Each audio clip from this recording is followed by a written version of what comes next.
आपल्या हृदयातील अनन्य भक्तीची भावना हीच स्वामी भावना आहे. ही भावना म्हणजे केवळ भावनिक उठाव नाही, तर ती एक जिवंत जागृत शक्ती आहे, जी संपूर्ण आयुष्याचा पाया आहे. स्वामींचं खरं अधिष्ठान फक्त स्वामीच आहे या शुद्ध, निस्वार्थ आणि अखंड भावनेत असतं. आपण निर्णय घेतो, कर्म करतो, चालतो, पण जर त्या प्रत्येक कृतीमागे ही स्वामी भावना असेल तर कोणताही निर्णय कधीच चुकीचा ठरत नाही. कारण तो निर्णय आपला नसतो, तो त्यांच्या इच्छेचा भाग असतो. स्वामी भावना म्हणजे संपूर्ण समर्पण.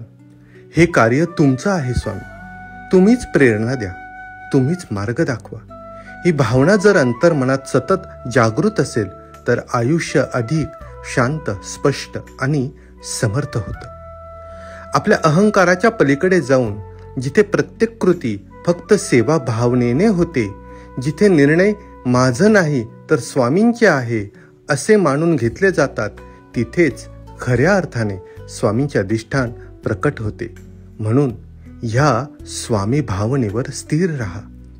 कितीही वादळ असो, कितीही अंधार असो, ही भावना तुमचं रक्षण करील, मार्गदर्शन करील आणि जीवन सुकर करील. कारण ही भावना स्वामींची आहे, ही भावना स्वामींची आहे.